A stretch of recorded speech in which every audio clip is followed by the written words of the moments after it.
बेटे से दुम्बा, दुम्बे से बकरा और बकरे से तुम भैंसे पे आ गए, तो क्या ये भैंसा ईद है? आपने कहा कि पैगंबर साहब जो है मीट नहीं खाते थे, लौकी खाते थे, आपको कैसे पता? जिनको दिक्कत है उन्होंने ना तो इस्लाम को पढ़ा है और ना किसी पैगंबर के बारे में जानते हैं। नहीं, क्या वर्तमान परिस्थितियों में अपने बेटे की कुर्बानी दे सकता है कोई? नॉनवेज तो यहाँ हिंदू भी खा रहे हैं, मुस्लिम भी खा रहे हैं, ये ऐसा तो है नहीं कि केवल मुसलमान खा रहे हैं। नहीं, मैं कब कह रहा हूँ नॉनवेज हिंदू मुसलमान नहीं खा रहे, सभी खा रहे हैं। होलिका दहन क्यों होता है, उसमें भी प्रदूषण होता है, ये एक तबका कह सकता है अगर बकरीद में इस तरह से रोक लगेगी तो? नहीं, ये बात आपकी एकदम जायज है। ये पब्लिसिटी स्टंट है, हेडलाइंस में बने रहने की आदत है नंदकिशोर गुर्जर जी को।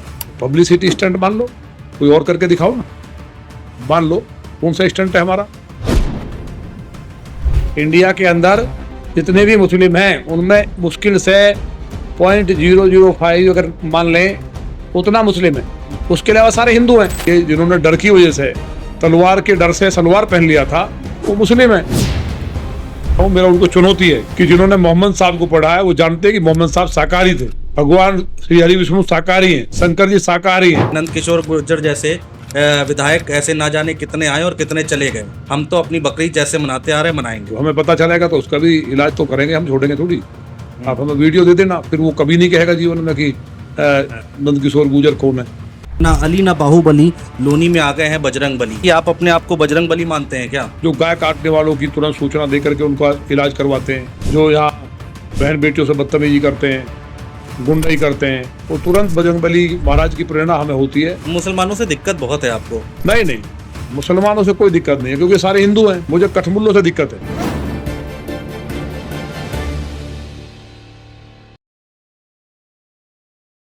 नमस्कार दोस्तों, मैं हूं आपके साथ अनुज श्रीवास्तव। आज का पॉडकास्ट हमारा बेहद खास होने जा रहा है, क्योंकि आज हम जिस शख्सियत से बात करने जा रहे हैं वो हमेशा चर्चाओं में रहते हैं। वैसे तो देखा जाए उत्तर प्रदेश में कई विधायक हैं, कई सांसद हैं, कई नेता हैं, लेकिन अगर किसी की चर्चा होती है तो वो गाजियाबाद से लोनी की क्यों होती है? क्योंकि यहां से नंदकिशोर गुर्जर विधायक हैं भारतीय जनता पार्टी के, और आए दिन एक नया विवाद छिड़ता दिखाई देता है, एक नया बयान सामने आता है। और अब जब ईद है उससे ठीक पहले एक और बयान दिया है नंदकिशोर गुर्जर जी ने, उनसे हम बातचीत करेंगे। सर, बहुत स्वागत है आपका। Thank you. एक बार फिर से आप चर्चाओं में हैं, और केवल देश ही नहीं, केवल उत्तर प्रदेश ही नहीं बल्कि पूरे देश में आपकी चर्चाएं हो रही हैं कि ये क्या कहना क्या चाह रहे हैं आप? हमारा कहना यही है कि भाई ईद का जो त्योहार है, दिवाली है, होली है, उनका जो एक मैसेज है समाज के हित में, पर्यावरण के हित में, जीवों के हित में, प्रकृति के बैलेंस बने रहे उसके हित में, तो वही हमने कहा है। आपने कहा कि पैगंबर साहब जो है मीट नहीं खाते थे, लौकी खाते थे, तो लोगों को बड़ी दिक्कत हो रही है। कह रहे हैं कि ये किस तरह का बयान है? आपको कैसे पता? जिनको दिक्कत है उन्होंने ना तो इस्लाम को पढ़ा है और ना किसी पैगंबर के बारे में जानते हैं। वो लोग, वो पेड लोग हैं जिनको विदेशों से फंडिंग होती है और देश में बेबुनियाद बातें करके और यहाँ का माहौल बिगाड़ना चाहते हैं। ऐसे कई देश हैं जो पूरी तरह से मुस्लिम कंट्रीज है, उनमें कहीं कुर्बानी नहीं होती है, और वो लोग ज़कात करते हैं, लोगों को लिए दान देते हैं। तो ये परंपरा वहाँ है। इसी तरह मोरक्को के प्रधानमंत्री राजा मोहम्मद ने भी अभी हाल ही में दुनिया के सामने है, बाकी देशों में तो लगातार परंपरा है, उन्होंने कहा है कि कोई कुर्बानी नहीं होगी जी, और अगर कोई बकरा या कटड़ा ले रहा है तो उसको पकड़ा जा रहा है। इंडिया में हमने केवल ये कहा है कि हमें इंडिया के अंदर मुस्लिम नहीं है, इंडिया के अंदर जितने भी मुस्लिम हैं उनमें मुश्किल से 0.005 अगर मान लें उतना मुस्लिम है, उसके अलावा सारे हिंदू हैं, सारे के सारे कन्वर्ट हैं, जो उस टाइम अपनी बहन बेटियों को बचाने के लिए, सम्मान को बचाने के लिए, अपने मकानों को बचाने के लिए, जिन्होंने डर की वजह से, तलवार के डर से सलवार पहन लिया था, वो मुस्लिम है।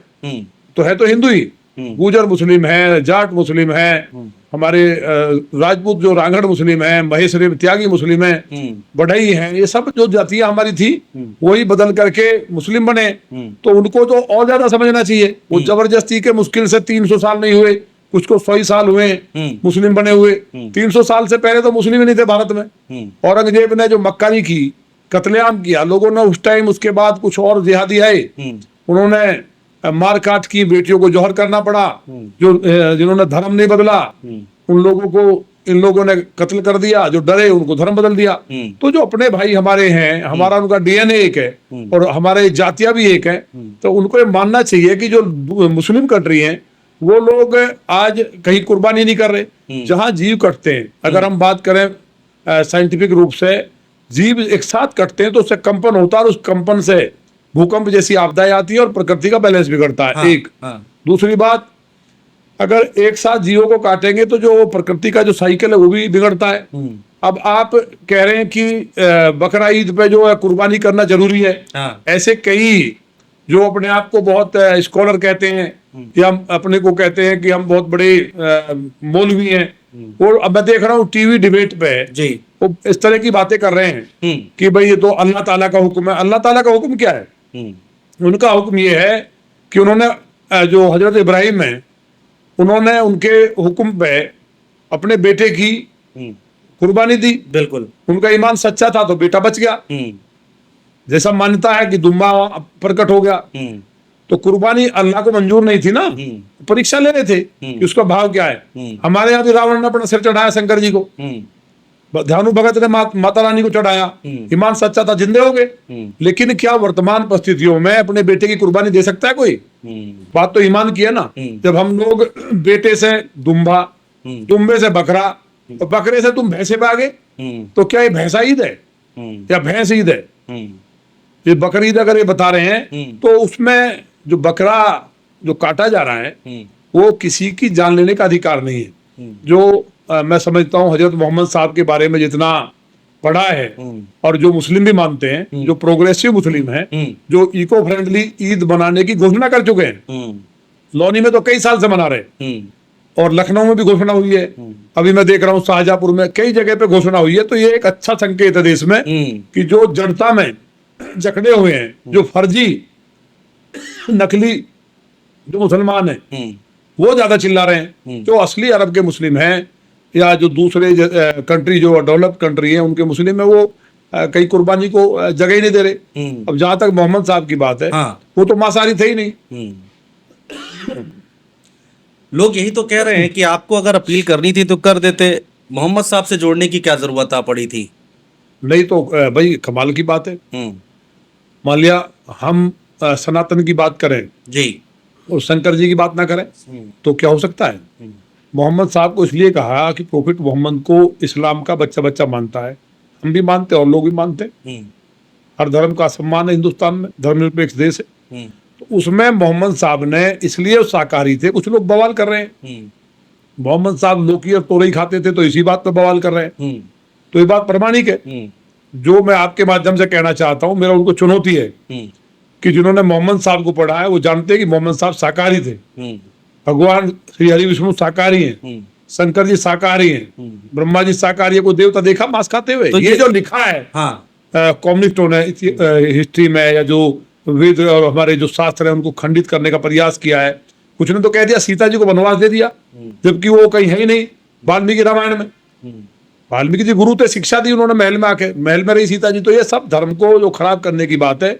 उसी तरह मुस्लिम जो नए नए धर्म गुरु बने वो ये गड़बड़ कर रहे हैं, क्योंकि मोहम्मद साहब ने जो हमारा पशुओं का एक रेवड़ था, अपनी छोटी बेगम आयशा जी को ये कहा था उनकी तरफ इशारा करते हुए कि इनकी मतलब उस रेवड़ में बकरी भी थी, भैंस भी थी, गाय भी थी।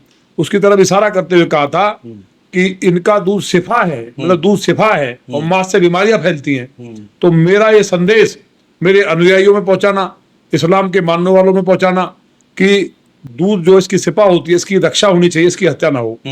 तो उन्होंने उसकी रक्षा की बात की है, गौ माता की रक्षा की बात की है। मुसलमान गाय काटते रहे, ईद पर कल मैंने पकड़वाया है, आज जेल गया वो। तो माहौल को बिगाड़ने वाले लोग हिंदुस्तान में फर्जी जिहादी ज्यादा हैं, शरीफ मुसलमान आज भी उनके साथ नहीं है। तो मोहम्मद साहब अगर ये कह रहे हैं, ये बात सोचने की है। और मैं पूरे देश के मुस्लिमों को कहना चाहता हूं कि जब वो कह रहे हैं कि मांस से बीमारियां फैलती हैं, दूध शिफा है, दूध अमृत है, तो जो ये कह रहे हैं कि मांस से बीमारी फैलती है, क्या मांस खाएंगे वो? भाई मुझे पता है इस चीज को खाने से बीमारी फैलती है, तो मुझसे बड़ा कोई मूर्ख है कि मैं उसे खाऊंगा? इसका मतलब मोहम्मद साहब शाकाहारी थे। जो मास्क से बीमारी फैलने की बात कर रहे हैं, हदीस में साफ लिखा है। और ये जबरदस्ती जो है कुछ कटमुल्ले जो पढ़े लिखे समझदार मुस्लिम हैं, मौलवी हैं, धर्मगुरु हैं, वो कह रहे हैं कि हम केक का बकरा बना के काटेंगे। भाई बकरे की शेप में क्यों काटेंगे? भाई जब मोहम्मद साहब शाकाहारी थे, उन्होंने बेटे की कुर्बानी जो है उसको कबूल नहीं किया, उनकी परीक्षा लेनी थी, वो बच्चे को छोड़ दिया, तो अपने बनाई रचना को कोई मारता है क्या? ये बात सही है कि प्राचीन काल में अन्न नहीं था, ड्राई फ्रूट्स नहीं थे, दूध वगैरह की ये स्थिति नहीं थी, मानव आदिकालीन था, धर्म को भी नहीं जानता था, तो उस टाइम लोग शिकार विकार करते थे अपना जीवन यापन के लिए। लेकिन अब सारी चीजें दुनिया के सामने हैं।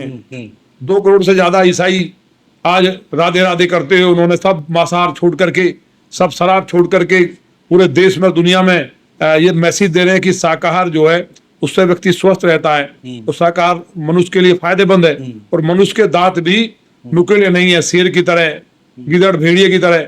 तो ना तो हम गिदड़ है ना भेड़िए, हम मनुष्य है, तो उनके लिए शाकाहार सबसे उत्तम है। तो ये मेरा कहना है कि और कोई ऐसा विषय नहीं है। लेकिन नंदकिशोर जी, नॉनवेज तो यहाँ हिंदू भी खा रहे हैं, मुस्लिम भी खा रहे हैं, ये ऐसा तो है नहीं कि केवल मुसलमान खा रहे हैं। नहीं, मैं कब कह रहा हूँ नॉनवेज हिंदू मुसलमान नहीं खा रहे, सभी खा रहे हैं। मेरा ये कहना है कि अगर मोहम्मद साहब की बात करके एक साथ हम एनिमल क्रूल्टी एक्ट जो है, पशु क्रूरता अधिनियम 1960 का वायलेंस कर रहे हैं, खुलेआम निरीह जीवों को काट रहे हैं और उनको हलाल कर रहे हैं, तो ये पशुओं के साथ क्रूरता भी है, ये अन्याय है ना, एक्ट का वायलेंस है। मेरे यहाँ एयरक्राफ्ट ऑर्डिनेंस लगता है, या फिर भी कुछ जो जाहिल हैं वो कहीं ना कहीं मूर्खता करेंगे, फिर उनके ऊपर मुकदमा होगा। और क्यों? एयरक्राफ्ट ऑर्डिनेंस का वायलेंस होगा, तो उसके तहत पुलिस को मुकदमा दर्ज करना पड़ेगा। तो हमने पहले ही कहा है, हालांकि मेरे यहाँ का मुस्लिम समझदार है, वो केक का बकरा बना के काटता है, तो ये सब नहीं होगा। देखिए, ये सब जो परंपराएं चली आ रही है, जब हम बेटे से तुम बकरा कटने पे आ गए, तो हम अपने आप को परिवर्तित करके, क्योंकि अल्लाह ताला ने तो कहा ही नहीं कि बेटे को ही कुर्बानी करनी है या दुम्बे की करनी है। जब हम अपनी जीभ के स्वाद के लिए जो सबसे प्रिय चीज है, उन्होंने ये कहा, प्रिय बेटा था, तो वो फिर बकरा कहां से प्रिय हो गया? उसको खरीद के लाए, अगले दिन काट दिया। खून बह रहा नालियों में, कोरोना जैसा वायरस देश पे इतनी बुरी तरह फैल रहा है, अगर बकरे की सरफेस पे बैठ के कोरोना आया और महामारी फैली, तो ये क्या जो बोल रहे हैं टीवी चैनल पे बैठ के कठमुल्ले, ये जिम्मेवार होंगे? तो जब मोहम्मद साहब शाकाहारी थे, तो इन्हें समझना चाहिए, अगर मांस खाते हैं, कोई मुर्गा खा रहा है, मछली खा रहा है, कोई अंडा खा रहा है, भाई जिसको जो खाना है वो मरे, हमसे क्या मतलब है? हम नहीं कह रहे, लेकिन एक साथ पशुओं के साथ क्रूरता करना, पूरे कोरोना वायरस को देखते हुए पॉल्यूशन फैलाना, और एक साथ जो चीख निकलेंगी उनसे जो प्रकृति का संतुलन बिगड़ेगा, उसको रोकने के लिए हमने उनसे अपील की है कि आप समझदारी से काम लीजिए। दुनिया के जो मुस्लिम हैं वो इस चीज को लेकर के आगे बढ़ चुके हैं। मोरक्को मुस्लिम कंट्री है, वहां के प्रधानमंत्री को, राजा मोहम्मद को हम बधाई देना चाहते हैं कि उन्होंने एक मैसेज दिया है। तो हिंदुस्तान के मुस्लिम इस बात को समझें और लौनी के मुस्लिमों से सबक लें कि केक की जो बकरा बना करके काट करके एक भावना होती है भगवान के प्रति, उसको हम समर्पित कर सकते हैं। लेकिन आपको नहीं लगता कि एक तबका ऐसा भी है जो ये कहेगा कि भाई ठीक है, उधर से भी कहा जाएगा कि भाई दिवाली पर पटाखे क्यों जलाते हैं, उसको भी बंद कर देना चाहिए, धुआं होता है, प्रदूषण होता है, होलिका दहन क्यों होता है, उसमें भी प्रदूषण होता है, ये एक तबका कह सकता है अगर बकरीद में इस तरह से रोक लगेगी तो? नहीं, ये बात आपकी एकदम जायज है, लेकिन इको फ्रेंडली ग्रीन दीपावली मनाई गई, होली को टेसू के फूल के द्वारा मनाया गया, एक देश में शुरुआत हुई, हमने नहीं मनाई, फूलझड़ी वगैरह छोड़ी जिससे पॉल्यूशन ना हो, और पॉल्यूशन के साथ साथ तमाम प्रकार का जो है जो वातावरण का नुकसान होता है वो ना हो। इसी तरह होली पे पानी की वेस्टेज के लिए, अब एक बात बताइए, तमाम धर्मगुरु, तमाम स्कॉलर बैठ जाते हैं जब दीपावली आती है, तो ये कहने के लिए पॉल्यूशन फैल रहा है, ये सबसे बड़ा त्योहार है हमारा। जब हिंदू समझौता कर सकता है, इस बात को मानता है कि ठीक है अब उस तरह की सिचुएशन नहीं है, हमें सुधरना चाहिए, उसी तरह होली पे दीपावली पे हमने शुरू कर दिया है ना सारे त्योहारों को इको फ्रेंडली बनाने के लिए, जो पर्यावरण के अकॉर्डिंग हो उनको शुरू कर दिया। तो मुस्लिम भाइयों से भी हमारा यही कहना है, इस पे बिना वजह का विवाद बवाल चिल्ला रहे हैं बैठ के, कोई कह रहा है चैलेंज दे रहे हैं, हर चैलेंज वैलेंज तो बात की बात है, 7 पीढ़ी याद करेंगी अगर लौनी में किसी ने मक्कारी कर दी, क्योंकि ये देश उन मान्यता के अनुसार नेहरू लियाकत समझौते पे ये तय हुआ था कि यहाँ हम मान्यताओं के अनुसार रहेंगे, जो भारत की मान्यता है हमारी, उनकी परंपराओं के अनुसार रहेंगे। हिंदुओं के साथ मिलकर रहेंगे, कठमुल्ला पर नहीं फहराएंगे। नहीं तो ये देश धर्म के आधार बंटवारा हुआ है। जिसका ज्यादा बहुत उत्पात करने का मन है या डिस्टरबेंस करने का मन है तो पाकिस्तान अलग बना था, लेकिन भारत के अंदर जो समझदार मुसलमान है वो इस बात को मानता है कि यहाँ की मान्यताओं के अनुसार सबके साथ मिलकर रहेंगे। अब एक साथ जो तुम सड़कों पे कुर्बानी के नाम पे करोगे, माने योगी जी ने जो कहा है कि जो नियत स्थान है और पब्लिक पैलेस ना हो जहां से निकलते हुए लोग, मतलब सनातन के लोग, उनका धर्म भ्रष्ट हो जाता है अगर कटते हुए देख लें। तो उनके दूसरे के धर्म की भावनाओं का ध्यान भी तो रखना है। धर्मनिरपेक्षता का क्या है, ये तो मतलब है। तो उसके लिए हमने कहा है, मुझे उम्मीद है कि देश का मुस्लिम, जैसे लौनी के मुस्लिम भाई समझे हैं, लखनऊ के समझे हैं, हम दिल्ली में भी देख रहे हैं, तो धीरे धीरे एक शुरुआत हुई है और इस जड़ता से निकल करके और प्रोग्रेसिव होने का उदाहरण देगा। और ये सब एक साथ पशुओं की निर्मम और क्रूर हत्या नहीं करेगा और सुधार करेगा कि भविष्य में वो शाकाहारी बने धीरे धीरे। आप कह रहे हैं कई लोग समझ गए हैं, कई लोग मान रहे हैं। अब क्या सही है क्या गलत वो तो जनता तय करेगी आपकी बातों को सुनकर। लेकिन जो लोग नहीं मान रहे हैं, मान लीजिए आपके अकॉर्डिंग, उनका क्या? नहीं, वो मान जाएंगे, कानून का अपना है, क्योंकि ये कहीं ना कहीं पशु क्रूरता अधिनियम का उल्लंघन भी है। तो मेरा कहना ये है आपके माध्यम से, जितने भी लोग मुझे सुन रहे हैं और जो पशुओं के प्रति प्रेम रखते हैं, वो बेचारे निरीह जीव देख रहे हैं, कटड़े खड़े हैं, भैंसी खड़ी हैं, दूध देश में बचा नहीं, सारा पेस्टिसाइड आ रहा है, सारे कैंसर की बीमारियां फैल रही हैं, तमाम लोग बीमार हो रहे हैं, पशु बचे नहीं है, पॉपुलेशन इतनी बड़ी है। तो पशुओं के संरक्षण की जरूरत है, गाय भैंसों को बचाना चाहिए, बकरियों को। लेकिन जो दुष्ट काट दे रहे हैं उससे क्या हो रहा है, केमिकल से दूध बनाया जा रहा है, रोज पकड़े जा रहे हैं, घी बना दिया जा रहा है, उसको खा के लोग मर रहे हैं। तो स्वास्थ्य भी ठीक रहे, तो यही बात मूर्खों के प्रधानमंत्री ने कही है कि यहाँ पशु कम है, दूध हो नहीं रहा है, यहाँ का साइकिल बिगड़ रहा है।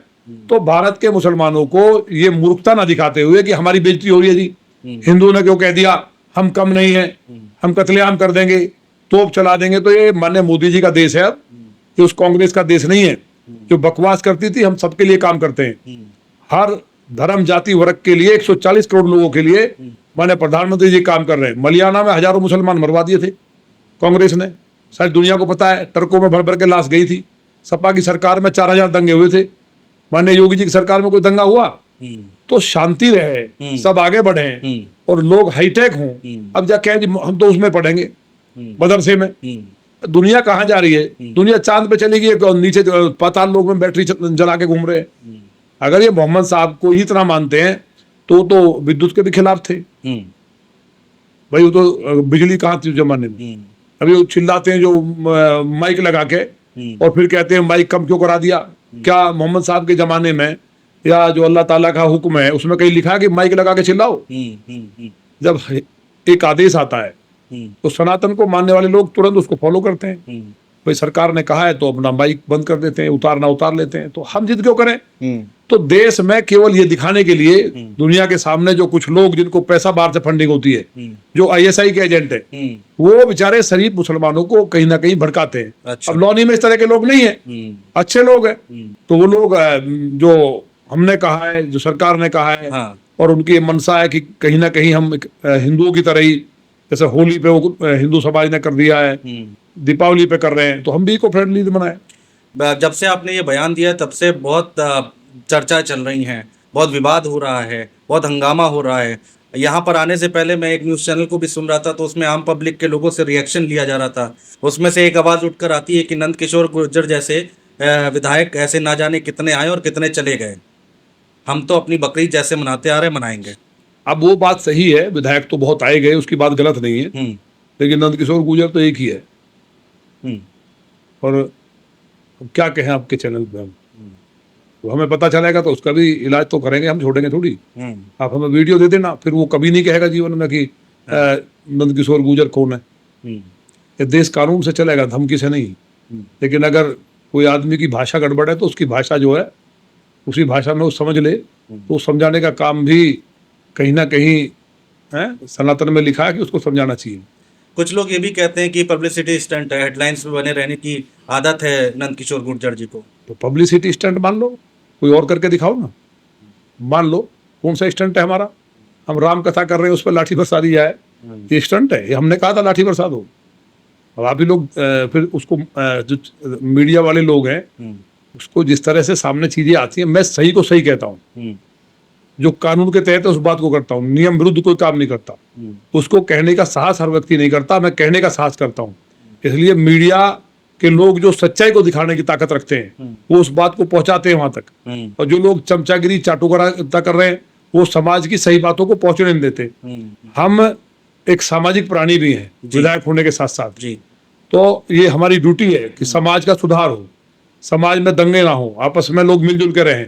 तो उसके लिए अगर मैं प्रयास करता हूं तो ये हेडलाइन में बड़े रहने की बात है। अगर मैं कह रहा हूं लौनी के मुस्लिम, अगर मैं कोई मुस्लिमों को धमकाता हूं, भाई लौनी के मुस्लिम जो है, अब कल देखना आप तमाम जगह हर वार्डों में जो है लोग बकरे का केक बनाएंगे, तो क्या मैं उनको धमकाता हूं सबको? मुझे दूसरी बात सुना है कि धमकाने से कोई वोट देगा? तो लोग मेरी बात को समझते हैं और मैं सही बात को कहने की कोशिश करता हूं और उसको लोग फॉलो करते हैं। तो मेरी विधानसभा के लोग फॉलो कर रहे हैं, दूसरे करें ना करें। तो अब कल देखते हैं लोनी के लोग कितना आपकी बात को मानते हैं या फिर नहीं मानते हैं। लोनी के लोग तो आपने देखा ही है, पिछली बार भी माना है। जो नहीं मानते हैं तो धीरे धीरे मान जाएंगे सब। आप साहस दिखाते हैं बोलने का, ये साहस कहाँ से आ रहा है?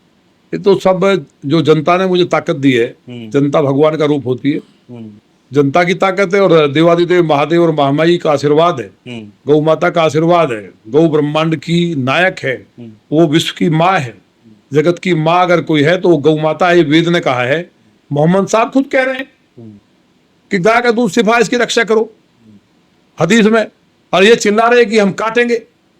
तो जो काटेंगे, मेरा तो ये कहना आपके माध्यम से, उन पे 302 का मुकदमा लगना चाहिए, और जो कहीं गाय के साथ खरौच या गड़बड़ करता है उसके साथ मारपीट की 307 का मुकदमा लगना चाहिए, और तत्काल जेल भेज देना चाहिए। फास्ट ट्रैक कोर्ट में मुकदमा चल के फांसी होनी चाहिए। अगर लोकतंत्र नहीं होता, राजतंत्र होता, तो किसी की माई ने का लाल नहीं कोई दूध पिलाया कि जो यहाँ, क्योंकि जब जब गुजर सम्राट मीर भोज का राज रहा हो, गुजर प्रतिहार वंश का राज रहा भारत पे लगभग 600 वर्ष तक। उससे पहले कुषाण वंश के शासक सम्राट कनिष्क, जो आज कसाण गोत्र के रूप में लौनी के आसपास है, बहुत लंबे समय शासन किया है। गुप्त वंश से पहले कोई गाय की पूंछ नहीं काटता था। भारत सबसे समृद्ध था। सबसे बड़ी कहावत उसी टाइम बनी थी कि पशुधन सबसे बड़ा धन है। गाय की लोग सेवा करते थे, गाय को लोग पूजा करते थे, क्योंकि वो जब माँ दूध पिलाना छोड़ देती है तो फिर उसके बाद बच्चा जीवन भर गाय का दूध पी करके बड़ा होता है। और गाय को तो अमेरिका ने भी डॉक्टर काऊ कहा है, आज दुनिया ने मान लिया। जो मोहम्मद साहब ने कहा, उनसे पहले भगवान श्री कृष्ण जी नंगे पैर गाय चलाते हैं। भगवान श्री राम का जन्म भी ब्राह्मण और गाय की रक्षा और गरीब और साधुओं की रक्षा के लिए हुआ। तो जो चीजें हमारे वेद शास्त्रों में, वो मोहम्मद साहब भी मान रहे हैं, वो सिख धर्म भी मान रहा है, जैन धर्म भी कह रहा है, बौद्ध भी कह रहा है। तो ये भगवान बुद्ध और भगवान महावीर, भगवान कृष्ण राम की भूमि है। कि भगवान शंकर जी के धर्म के रूप में प्रतीक है नंदी महाराज। माँ भगवती के साथ, पार्वती जी के साथ गौ माता रहती है। तो गाय के साथ जो जुड़ाव है वो ऐसे ही नहीं है। जो हमारा सनातन धर्म है वो वैज्ञानिक है। जो आज साइंस कह रही है कि सूर्य की दूरी पृथ्वी से कितनी है, वो हनुमान चालीसा में हम कितने पहले बता चुके। तो हमारे यहाँ एक एक बात ऑथेंटिक है। तो यहाँ के जो मुस्लिम हैं उनको भी मानना चाहिए। और जो मुस्लिम कुर्बानी के नाम पे जीवों की हत्या कर रहे हैं, वो कहीं ना कहीं मोहम्मद साहब का भी अपमान कर रहे हैं, उनके आदेश का उल्लंघन कर रहे हैं। और जो मोहम्मद साहब के आदेश का उल्लंघन करेगा, क्योंकि मैं भी उन्हें मानता हूं, तो उसको ठीक करने का काम हम जरूर करेंगे। और जितना होगा उतना करेंगे, जितना ईश्वर ने ताकत दी है। जीवों की हत्या ना हो, ये हमारा संकल्प है। ये जो मांसाहारी लोग हैं उनके लिए मेरा संदेश है कि जो पशु क्रूरता अधिनियम है, खुलेआम पशु काटने का, उसका पालन करें। जो लोग मुर्गा अंडा खा रहे हैं, जिनको कुएं में कूदना कूदे, हमसे नहीं मतलब है, लेकिन लौनी में नहीं होगा। ये आप गाय गौ रक्षा की आप हमेशा बात करते हैं, आवाज उठाते हैं।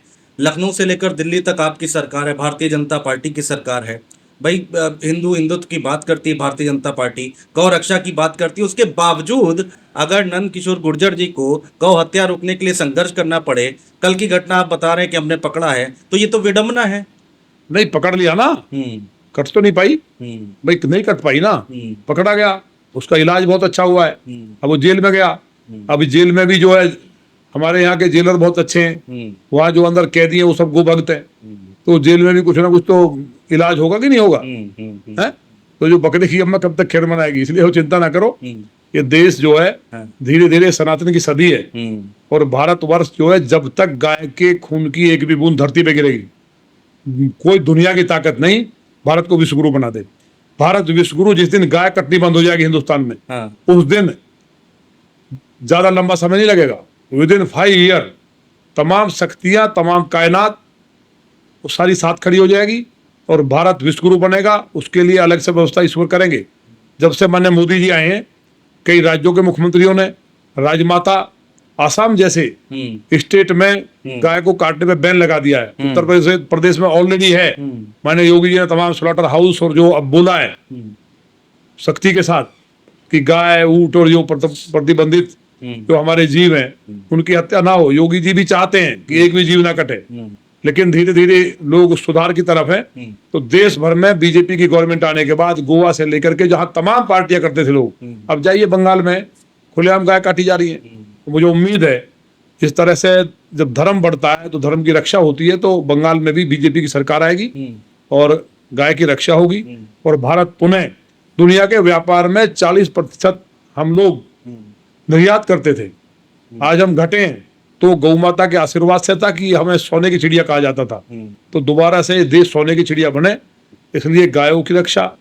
देखिए भैंस भी गाय का ही मौसी समझो, क्योंकि उसका दूध भी पहलवानों के लिए, उसके लिए बहुत ताकतवर है। ये बात सही है कि गाय के दूध का कोई मुकाबला नहीं है, अमृत है। लेकिन भैंस का दूध भी बहुत मैं समझता हूँ कि अच्छा है और बकरी का दूध भी औषधि है। इसलिए मोहम्मद साहब ने कहा था कि इनकी रक्षा करो। लेकिन जो लोग, मैं पुनः दोहरा रहा हूँ, जो लोग मोहम्मद साहब की बात को भी नहीं मान रहे, जो सनातन की बात को नहीं मान रहे, जो सिख धर्म की बात को नहीं मान रहे, मुझे उम्मीद है कि बहुत जल्दी नया कानून बनेगा, गाय को राजमाता का दर्जा मिलेगा और पशुओं की घटती जनसंख्या को लेकर के बकरी और भैंस को भी बचाने के लिए सरकार बहुत बड़े स्तर पर कार्य करेगी। तब जाकर के लोगों को शुद्ध दूध मिल पाएगा, मिल्क के शुद्ध प्रोडक्ट मिल पाएंगे, घी मिल पाएगा, दही मिल पाएगी। अन्यथा लोग जहर खा करके जो बीमारियां फैल रही हैं, वो जो तमाम पैसा खर्च कर रहे हैं हॉस्पिटल्स में, अगर उसको बंद करना है तो निश्चित तौर पे इन पे कहीं ना कहीं बैन करना पड़ेगा। अभी मुक्तेश्वरानंद जी हैं, शंकराचार्य जी, मैंने उनका इंटरव्यू किया था तो आपके नाम का जिक्र हुआ तो उन्होंने आपकी बड़ी तारीफ की गौ रक्षा को लेकर और जो गौ हत्या हो रही है उसका जो आप मुद्दा उठाते रहते हैं उसको लेकर। तो उन्होंने कहा कि ऐसे व्यक्ति को हमारे देश का मुख्यमंत्री, प्रदेश का मुख्यमंत्री और देश का प्रधानमंत्री होना चाहिए। तैयार हैं आप? ये महाराज जी की भावना है। मैं बहुत खुश हूँ। मैं तो राजनीति में नहीं आना चाहता था, मैं तो इंजीनियर था, मैं टॉपर रहा हूँ और साइंस का स्टूडेंट हूँ। यहाँ गाय कटती हुई मैंने देखी, जाते हुए बच्ची उठा लिए, ऊँट खुलेआम कटते थे, बूचड़ खाने, हड्डी मिल चलती थी लौनी में और हड्डी मिल से पूरी लौनी सड़ती थी, पशुओं की हड्डियाँ जलती थी। और यहाँ गड्ढे, आतंक, जिला गाजियाबाद जैसी मूवी अपराधियों के ऊपर बनी। तो मैं तो दोबारा एडमिशन अजगर सेना बना करके संघर्ष किया, दोबारा एडमिशन लिया यूथ को जोड़ने के लिए, फिर छात्र संघ का अध्यक्ष बना और लड़ते हुए, संघर्ष करते हुए गौ माता के लिए मैं दर्जनों बार जेल गया हूँ। लेकिन कहीं कोई कह दे कि मैं किसी व्यक्ति के खिलाफ गलत आचरण के लिए, कोई भ्रष्टाचार के लिए या कहीं बदतमीजी के लिए जेल गया हूँ, मैं गाय के लिए, गरीब के लिए, किसान के लिए जेल गया हूँ। और लौनी में एक दिन में रामराज नहीं आया है, इसके लिए 25 साल लगाए हैं दिन रात। लोग ये कह सकते हैं गाय खुलेआम करती थी, यहाँ लड़कियां उठा ली जाती थी, बच्ची को उठा करके खुलेआम दिन दाड़े रैप कर दिया था। यहाँ रोहिंग्या बांग्लादेशियों की और ऐसे कट्टर मुसलमानों की आबादी 6 लाख है, 43% वोट है मेरे यहाँ। इसलिए जो लोग अच्छे हैं वो मेरे साथ खड़े होते हैं, इसलिए मैं दूसरी बार बना हूं। और ये मुझे लगता है कि भगवान का आदेश है, भगवान भोलेनाथ का आदेश है कि मैं गौ माता के लिए, गरीब के लिए पूरी ईमानदारी से काम करूं और लोगों को मैं भगवान मान के काम करता हूं। 6 बजे बैठ जाता हूं प्रतिदिन और रात के 2 बजे तक काम करता हूं। तब जाकर के लौनी में आज बिजली है, सड़कें बनी है शानदार। यहाँ कुछ नहीं था, आप आ ही नहीं सकते थे। यहाँ दिन में लूट हो जाती थी, मर्डर हो जाते थे। एक दिन में 6-6 व्यापारियों के मर्डर मैंने देखे हैं। गैंगवार में सैकड़ों लोग मारे गए यहाँ। लौनी में कोई आना नहीं चाहता था, लौनी का नाम सुनते लोग डरते थे। बॉलीवुड ने मूवी जो गैंगवार में बनाई इसलिए बनाई, आज यहाँ हॉस्पिटल है, एक भी हॉस्पिटल नहीं था, 2 बनाए, 50 डिस्पेंसरीज है, सड़कों का जाल बिछाया है, सीवर का, जल निकासी का बड़े स्तर पर काम चल रहा है, सैकड़ों करोड़ का। बिजली का बहुत बड़ा काम हुआ है, आती नहीं थी 3-4 घंटे, बिजली घर नहीं थे, आज यहाँ 24 आवर बिजली आ रही है। ये सारी बातें ठीक है, हर चीज आज थाने बने, पुलिसिंग अच्छी हुई है। तो लौनी के अंदर, क्योंकि ये लवणी नाम है इसका, लवण राक्षस था जिसको शत्रुघ्न महाराज ने भगवान परशुराम जी के कहने पे मारा था अयोध्या जी से आके, तो लवणासुर की जो ये राजधानी थी लवणी, इसको मार करके रामराज का हिस्सा बनाया था। इसलिए रामराज में कोई मांस नहीं खाता था, तो ये रामराज का हिस्सा, इसलिए भी मेरा आपके माध्यम से लोगों से अपील है कि इसको रामराज का हिस्सा बनाएं। हिंदू या मुस्लिम है या अन्य कोई धर्म के लोग हैं, वो मांस को त्यागें, शराब को त्याग दें और यहाँ हमेशा मिलजुल करके लौनी के विकास में आगे बढ़े, जिससे कि यहाँ जो पॉजिटिव एनर्जी है वो बढ़े। और मेरा जो सपना है कि लौनी को हम दिल्ली से खूबसूरत और लंदन की तर्ज पे, ये जो हमारी आवास विकास की कॉलोनी है और अन्य कॉलोनियां हैं, पहला नगर पालिका आज मेट्रो लेके आए हम, तो वो सुंदर बने। ये केवल हमारा विजन है कि लोगों की जिंदगी माननीय मोदी जी का जो विजन है उसके अनुसार अच्छी हो। नहीं, अच्छी बात है, आप विकास कर रहे हो, विकास की बात कर रहे हैं, ये अच्छी बात है। लेकिन दूसरा पहलू है सिक्के का कि आपके जो बयान है, 2-4 बयान मैं लेकर आया था, वो बयान बड़े चर्चाओं में रहते हैं। क्या जरूरत पड़ जाती है उन बयानों को? मैं यहाँ रिपीट करूंगा तो बहुत लंबा समय निकल जाएगा। सीधे आपने चीफ सेक्रेटरी का नाम ले लिया, कमिश्नर साहब से आपने खूब पंगे लिए हैं, आपने यहाँ तक कह दिया कि अगर आपने माँ ने दूध पिलाया है तो ये करके दिखाओ, कल अगर मेरे सर से रामचरितमानस गिर जाती तो मैं आग लगा देता। ये बयान भी आपने दिए, कहाँ जरूरत आ रही इन बयान देने की? नहीं, रामचरितमानस गिर जाएगी तो कोई भी हिंदू होगा क्या वो मानस का अपमान सहेगा? या तो खुद मर जाएगा, मार देगा। भाई रामचरितमानस, अगर कुरान का एक पेज गिर जाए या कुरान को कोई फेंक के तो दिखाओ। जिन पुलिस वालों ने दुष्टता की, चीफ सेक्रेटरी पूरे एडमिनिस्ट्रेशन के चीफ हैं, उनकी जिम्मेवारी नहीं है क्या? तो उस जिम्मेवारी के नाते मैं किसी और को कहूँ, चपरासी को कहूँ? एक विधायक के ऊपर जो चीफ सेक्रेटरी से बड़ा प्रोटोकॉल है, उसके ऊपर लाठियां बरसाओगे आप, कपड़े फाड़ दोगे, बहन बेटियों के कलश तोड़ दिए, उनके कपड़े फाड़ दिए। क्या ये पुलिस जो समाजवादी पार्टी के एजेंट के रूप में काम करती है? और रामकथा में 11,000 बहनें थी और एक सिपाही नहीं रहा। लॉ एंड ऑर्डर की हवाला दिया मैंने मुख्यमंत्री जी को कि लॉ एंड ऑर्डर बिगड़ जाता। नंदकिशोर दंगा कराना चाहते थे, पूरी यात्रा निकली, एक सिपाही नहीं था। 8 दिन तक कथा हुई, एक सिपाही नहीं था। 25 से 30,000 लोग रहे। लॉ एंड ऑर्डर अगर माने योगी जी की सरकार में बीजेपी का विधायक कथा नहीं कर सकता और कोई अधिकारी ये कह रहा है जी कथा होगी तो लॉ एंड ऑर्डर बिगड़ जाएगा, तो डूब मरना चाहिए। बोला फिर लॉ एंड ऑर्डर बचा कहाँ है? जब हम सपा बसपा के काल से करते आ रहे हैं 15 साल से, तो माने योगी जी की सरकार का मतलब क्या है फिर? कि उनका विधायक कथा करेगा तो वहां दंगा हो जाएगा? तो ऐसा अधिकारी जो फीडबैक दे रहा ऊपर दिया है, और उसके लिए दोषी कौन है? Chief secretary. तो उसको सस्पेंड करके जेल में डाल देना चाहिए था, जेल में डालना चाहिए था ना। अब किस तरह की बात कर रहे हो तुम?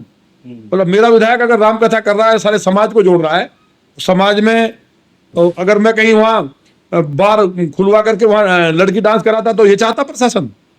मतलब भारतीय संस्कृति को नष्ट करना चाहता है। तो वो हमने कहा है, वो आगे भी कहेंगे हम। अगर मानस गिर जाता, मैंने अपने ऊपर लिया, मैंने लोगों को समझाया कि दंगा बवाल ना हो, लेकिन ये पीड़ा है, तकलीफ है, जीवन भर मुझे रहेगी। और वो जो अधिकारी था, जो सपा का एजेंट था, वो जहां भी जाएगा, और चीफ सेक्रेटरी जहां भी जाएंगे, लोग इन्हें इसी रूप में याद करेंगे हमेशा, उनके परिवार और रिश्तेदारों को, कि राम कथा पे लाठी बरसवाने वाले लोग हैं। जिस तरह से अयोध्या जी में राम भक्तों पे गोली चलवा करके माननीय मुलायम सिंह जी को आज तक सनातन धर्म के जो मानने वाले हैं उन्होंने माफ नहीं किया, उसी तरह से इस कमिश्नर को, चीफ सेक्रेटरी को लोग याद करेंगे कि ये वो लोग हैं। जब इनका शासन था तो इन्होंने अपने विधायक और राम भक्तों पर मानस को खंडित करने का प्रयास किया था। लोग इन्हें अपने पास बैठाएंगे नहीं, और ये गलानी से कहीं ना कहीं मुझे लगता है पीड़ित होकर के सुसाइड तक कर लेंगे। विपक्ष के लोगों को तो यही तो मौका मिल जाता है कि भाई बीजेपी के विधायक ही इस तरह से अगर बात करेंगे, अपनी सरकार पर सवाल उठाएंगे। मैसेज तो यही जा रहा है कि आप सवाल उठा रहे हैं कानून व्यवस्था को लेकर। मैं सवाल उठा रहा हूँ, ये सपा के एजेंट है, ये सब सामने आ गया है। इन्होंने लोकसभा चुनाव में जितनी ताकत लग सकती थी सपा को जिताने का काम किया। तमाम जगह की रिपोर्ट्स हैं। आज अब मुख्यमंत्री जी की आंखें खुली हैं और हमारी बात को उन्होंने माना, अधिकारी को हटाया है। भविष्य में भी कार्रवाई होगी। इर्द गिर्द जो थे उनको सबको भी हटाया गया है। लेकिन कुल मिलाकर के सपा लंबे समय रही है, बसपा लंबे समय रही है, कांग्रेस लंबे समय रही है, तो उसका ऋण अदा करते हैं। कई बार अच्छे अधिकारी जो हैं वो इनके कालने में राक्षस के रूप में ही सामने आते हैं, सर करके, और पॉलिटिकल लोगों की इमेज खराब करके अपना उल्लू सीधा करते हैं। तो अच्छे अधिकारी जो कहीं ना कहीं साइडलाइन पड़े हुए हैं, अब उनको मौका मिल रहा है। उत्तर प्रदेश में दोबारा से रामराज कायम हुआ है, तो उसके लिए हमारे जैसे एक छोटे कार्यकर्ता के साथ अगर कुछ हुआ है, तो मैं समझता हूं कि अगर लोगों की भलाई के लिए कोई डिसीजन हुआ है और माननीय मुख्यमंत्री जी को ये आभास हो गया है कि ये वास्तव में गलत है, तो निश्चित तौर पे कार्रवाई भी हुई है और जनता की भलाई के लिए काम भी होगा। एक आखिरी सवाल, 10 मार्च का मेरे पास आपका ट्वीट है, 10 मार्च 2022 का। आपने कहा ना अली ना बाहुबली, लोनी में आ गए हैं बजरंग बली। तो लोग पूछ रहे हैं कि आप अपने आप को बजरंग बली मानते हैं क्या? नहीं, मैं नहीं मानता।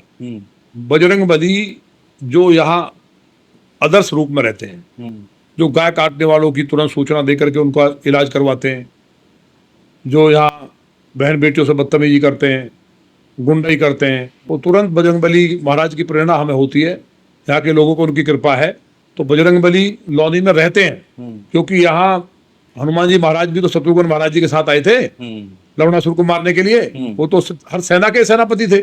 तो बजरंग बली को हमने बुला लिया तो बुरा क्या कर दिया। लेकिन अली जो यहाँ अली जो हैं गाय काटने वाले, जो शरीफ लोग हैं, उनकी बात नहीं हो रही। और जो बाहुबली हैं जिन्होंने लौनी को नरक कर दिया, लंबे समय तक यहाँ जिला गाजियाबाद जैसी मूवी जिनके कारण बनी, अपराध की नगरी बना दिया था, तो दोनों ही लड़ रहे थे, अली और बाहुबली। तो बजरंग बली के भक्त ने उनका इलाज कर दिया। तो बजरंग बली के बिना हो ही नहीं सकता था ना। और जब जिस युद्ध में बजरंग बली आ जाए, चाहे वो रामायण हो या महाभारत हो, भाई अर्जुन के रथ में भी तो थे हनुमान जी। तो उनको अगर मैंने पुकारा कि लौनी और बजरंग बली आ जाएं और मेरी मदद करें, तो इसमें कौन सा विवाद है। मुसलमानों से दिक्कत बहुत है आपको? नहीं नहीं, मुसलमानों से कोई दिक्कत नहीं है, क्योंकि सारे हिंदू हैं। मुझे कठमुल्लों से दिक्कत है, जो गाय काटने वाले हैं, क्या जो परिभाषा बलात्कार करने वाले हैं, जो भूमाफिया हैं, जो अपराधी हैं, उनसे दिक्कत है। और उनका इलाज समय समय पे यहाँ का प्रशासन करता है और वो ठीक से होता है। चलिए ठीक है, बहुत शुक्रिया सर, समय Thank you. निकाला आपने, इतना हमें समय दिया, बहुत थैंक यू शुक्रिया। सर।